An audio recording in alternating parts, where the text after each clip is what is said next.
For the Climate Discussion Nexus, I'm John Robson. And today I want to give a shout out to our readers and viewers anywhere that oil and gas are produced, or consumed, because they really mean it. They, in this case, being the people in charge in Canada, especially our Prime Minister Justin Trudeau, who just appointed a man known not just for climate activism, but for climate activist law-breaking as Minister of Environment and Climate Change. And it is getting rid of fossil fuels come what may. It's not obvious why a scofflaw would expect others to obey his rules once he condescends to board the drifting hulk of legitimate authority, or why the Prime Minister would think that a man who, as Heritage Minister, was tone-deaf to accusations that his plan to regulate online speech constituted censorship, would be the one to navigate this increasingly delicate file with tact and sensitivity to Alberta in particular.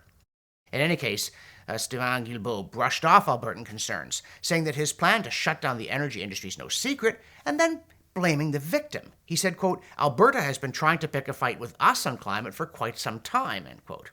Ah oui, cet animal est très méchant. Quand on attaque, il se défend. As John Ivison wrote in the National Post, quote, "Welcome to the no-growth cabinet, where the poachers have become the gamekeepers," end quote. But it's not just Guilbeault, or primarily him. It's our Prime Minister. He's the one who simply doesn't see any issue here, not just with national unity, but with the unfolding energy crisis. He's the one who picks these people, and he's the one who does not understand that money doesn't fall from the sky and that it takes constant hard work to keep the lights on or to meet these famous climate targets. It doesn't help that the famously skeptical press are mostly just cheerleaders here.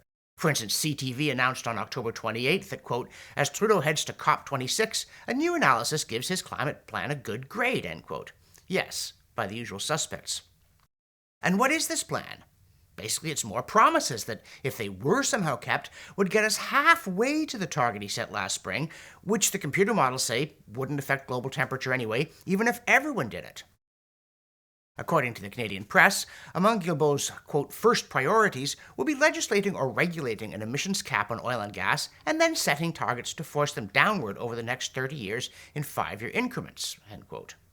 Alas, quote, "the details of how and when are yet to be developed," end quote. But apart from there being no plan, it's a great plan, including the part where Trudeau hikes energy prices during a crisis, making people cold and hungry, and then asks what they expected him to do.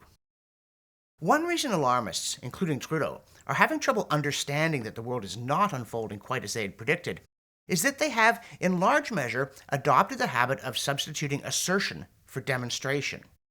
Like the New York Times opinion piece on horror movies that started, quote, "These days there's a lot to be anxious about. There's a lot to fear. There's the environmental wreckage that's increasingly evident around the world," end quote. Such as, a hurricane, a polar bear, the coral, vanishing Pacific. I saw it somewhere on Twitter. And then there's this reverberation from the echo chamber, in this case, the conversation, an author whining, "In the face of chaos, why are we so nonchalant about climate change," end quote. See, quote, "The dire state of the planet's health was unambiguously demonstrated by the UN's climate body, the IPCC, when it sounded a code red for humanity in its latest report," end quote. But of course, it did nothing of the kind. And the same author also wondered why Extinction Rebellion protests were unpopular, quote, "despite the limited disruption these groups cause in comparison to the extreme disruption already produced and threatened by climate breakdown, such as extreme droughts, wildfires, and tropical storms," end quote. Which he then admits aren't actually happening. He says, quote, "The vast majority of UK citizens, for example, have not yet been displaced by drought, flooding, or other extreme weather events," end quote. No, not yet. But then he says, quote, "The population of Bangladesh, for instance, is particularly vulnerable to climate change, with 30 million people set to become climate refugees if and when sea levels rise by 1 meter," end quote. Yeah, if. But you notice they haven't had it happen to them either. And now, a word from our sponsor, and that's you. Because at the Climate Discussion Nexus, we're dependent upon support from our viewers and our readers. Please go to our donate page, make a one-time pledge, or if you can, a monthly one. I'm not talking a lot of money, though. If you've got it, we'll take it. $2 a month, $3, $5. That's the sustaining funding that we need to produce these videos on our newsletter. And now, back to me. Then there's NBC's recent quote, "Extreme heat in cities a growing problem as climate warms, study finds. People flocking to cities in rapidly urbanizing areas, such as southern Asia and sub-Saharan Africa, are increasingly vulnerable to soaring temperatures and high humidity," end quote. Of course, the story throws in kitchen sink after kitchen sink. Quote, "The report also says climate change is increasing conditions suitable for infectious disease pathogens, reversing global progress in providing food and water security, and increasing exposure to wildfires," end quote. But where's the evidence of more wildfires or less food? Never mind, after adding a wet bulb crisis, the story finally coughs up that, quote, "2/3 of the change was due to population growth. The rest of the increase was due to climate change and additional heat due to urbanization," end quote. So there's actually not that much left for climate, is there? Now, speaking of the urban heat island effect, the city of Ottawa recently released 2 temperature maps of the local July 2019 heat wave that reveal more than was intended. As the CBC noted, quote, "There's a wide range in surface temperatures recorded that day, from 15 degrees Celsius along portions of the Ottawa River to between 36 and 38 Celsius in certain small pockets of the city where both water and vegetation are in short supply," end quote. And an alert reader points out that a second city-generated map of the whole area within the local green belt reveals that it's way cooler in places that are still rural, as they were a century ago, than in ones that over the last 100 years have acquired a lot more cement. One of the maps had the gall to speak of, quote, "temperatures expected to rise by 3.2 degrees Celsius by the 2050s," end quote. But nobody's expecting a degree a decade of increase. And as for July 18, 2019 being, quote, "a day where temperatures reached 27.3 degrees Celsius," end quote, well, Ottawa temperatures on July 18, 1919 were 32.8 Celsius. Besides, the story also said, quote, "the annual mean air temperature of a city with 1 million people or more can be 1 to 3 degrees Celsius warmer than its surroundings during the day," end quote. So, take 3 degrees off the 2019 number, and temperatures only reached about 24.3, which is positively chilly compared to a century earlier. Still, why listen to facts when you can listen to a dinosaur? A new video from the UN has one warning the delegates not to go extinct. And I'm telling you, a serious CGI budget went into producing this thing, while very cool actor Jack Black did the English voiceover.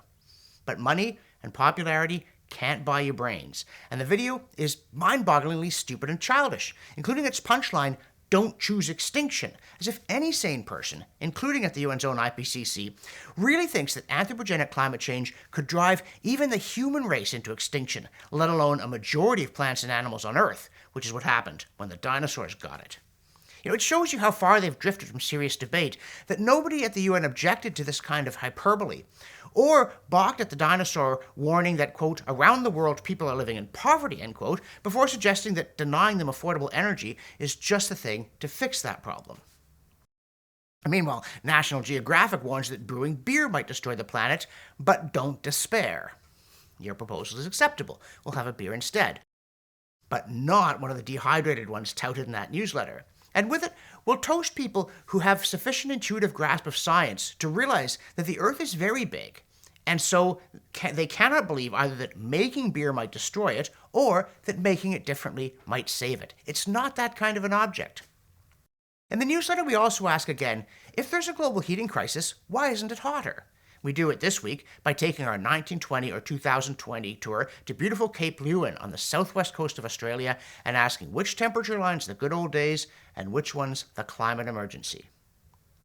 And we also return to what the most recent IPCC report really did say, this time about dangerous storms or severe convective storms. They're getting worse and worse, right? No. The IPCC finds, quote, "low confidence in observed trends in tornadoes and hail," end quote, medium confidence in a mixed picture on American tornadoes, and, quote, "low confidence in the details of the projected increase in those computer models." And finally, another also, we do more madness of clouds, in the form of another study, this one by Hans-Rolf Dubal and Fritz Warnholt, that shows an increase in absorption of shortwave solar radiation in cloudy parts of the Earth in the last 20 years. Not because of more greenhouse gases, but because something made clouds more permeable to sunlight in the early 21st century. Dubal and Warnholt aren't sure what it was. They think it might have been massive ocean circulation systems, and the computer models certainly didn't see it coming. But if it's cyclical, it could reverse, and if it does, a lot of people are going to look very silly indeed, with Justin Trudeau near the head of the parade. We, on the other hand, will be looking smug. So get wise and support us now. Oh, and if you like the idea of Climate Discussion Nexus merch, write and tell us what you think would be a hot Christmas item. For CDN, I'm John Robson.